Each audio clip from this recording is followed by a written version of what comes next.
ওয়াকফ সংশোধনী বিলের বিরুদ্ধে গোটা দেশ জুড়ে বিক্ষোভ প্রদর্শন করল social Democratic party of India SDPI.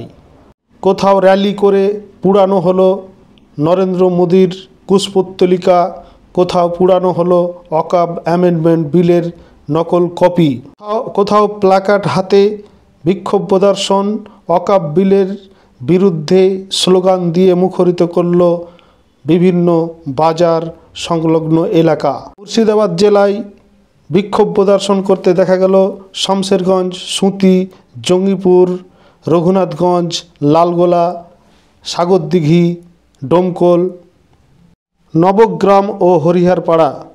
আসুন আমরা দেখে নেওয়া যাক এই আন্দোলনের এসডিপিআইয়ের নেতারা বিভিন্ন জায়গায় কীরকম প্রতিক্রিয়া ব্যক্ত করলেন, তার এক ঝলক শুনে নেওয়া যাক।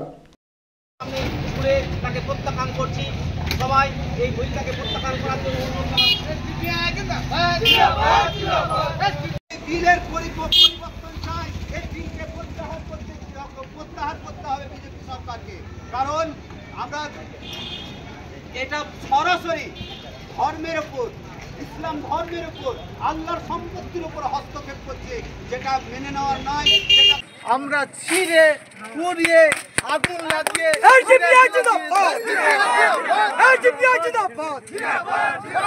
মানছি না, মানবো না, ওয়াকফ বিল মানছি না, মানবো না, ওয়াকফ বিল প্রত্যাহার করতে হবে, অবিলম্বে ওয়াকফ বিল বাতিল করতে হবে, এসডিপিআই জিন্দাবাদ, ওয়াকফ বিল মানছি না, মানবো না, ওয়াকফ বিল মানছি না, মানবো না। আমরা এই জায়গায় দাঁড়িয়ে আছি, আমরা কারো সম্পত্তি ছিনিয়ে নেওয়ার জন্য আন্দোলন করছি না, আমরা কারো উপরে জুলুম করছি না। আমাদের অধিকার নিয়ে আমরা বেঁচে থাকবো, এটা প্রাকৃতিক নিয়ম। যেখানে শিয়াল আছে, শিয়াল তার অধিকার নিয়ে বেঁচে আছে, যেখানে বাঘ আছে সেখানে বাঘ তার অধিকার নিয়ে বেঁচে আছে, যেখানে পিঁপড়ে বাস করছে তার অধিকার নিয়ে বেঁচে আছে, যেখানে সাপ বাস করছে তার অধিকার নিয়ে বেঁচে আছে। আর আমরা এই ভারতবর্ষের দ্বিতীয় বৃহত্তম সম্প্রদায়, আমরা কি এতই দুর্বল হয়ে গেছি? বিজেপি সরকার যে কোনো এজেন্ডা হাতে নেবে আর সবটাই সফল হয়ে যাবে, আর দ্বিতীয় বৃহত্তম একটা জাতি, একটা কমিউনিটি সব মেনে নিয়ে মাথা পেতে সব অন্যায় সহ্য করবে। সেই সহ্য আমরা করব না, কোনোদিনই আমরা সহ্য করিনি। আমাদের পূর্বপুরুষরা ইংরেজের বিরুদ্ধে আন্দোলন করেছে, বড় বড় যারা মহিষী মানুষ, যারা কিংবদন্তি, তারা নিজেদের কুরবানি করেছেন, তারা ফাঁসি কাস্টে ঝুলেছেন, তারা জেলে বন্দি থেকেছেন, এমনকি শুধু আলেমের সংখ্যা হলো 50,000 তারা আত্মবলিদান দিয়েছে। সেই ইতিহাস ভুলে যায়নি মানুষ ভারতবর্ষের। যদি বিজেপি সরকার মনে করে আমাদের গুন্ডা বাহিনী দিয়ে, আরএসএসের সদস্য দিয়ে যা খুশি তাই চালিয়ে যাব, তার প্রতিবাদ জোরালো হবে, তার বিরুদ্ধে লড়াই জোরালো হবে, এবং তার বিরুদ্ধে আমাদের জানমান কুরবানির জন্য আমরা প্রস্তুত আছি এবং ভারতবর্ষের মানুষ প্রস্তুত থাকবে। এই যে ওয়াকফ সম্পত্তির ওপরে বড় হিন্দু পণ্ডিত, যারা বড় বড় হিন্দু আইনজীবী, তারা বলেছে এটা জেসিবির যে পাশ করা হয়েছে পার্লামেন্টারি জয়েন্ট কমিটি, যেটা আইন পাশ করেছে এটা অন্যায়।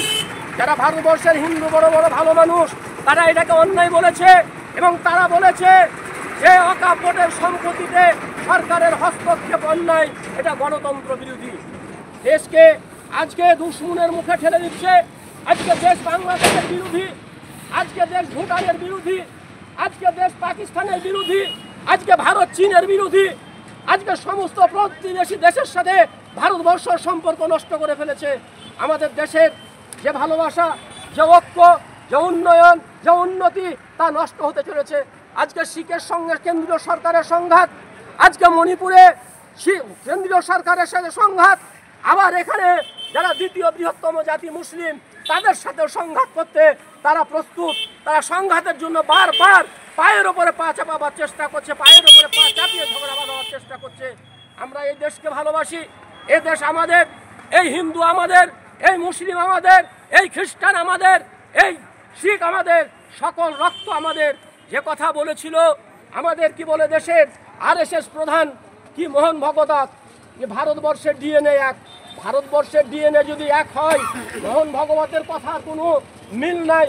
তিনি আবার বলছেন যে ভারতবর্ষে আমরা স্বাধীনতা পাইনি, স্বাধীনতা পেয়েছি যেদিন বাবরি মসজিদ ভাঙা হয়েছে সেই দিন।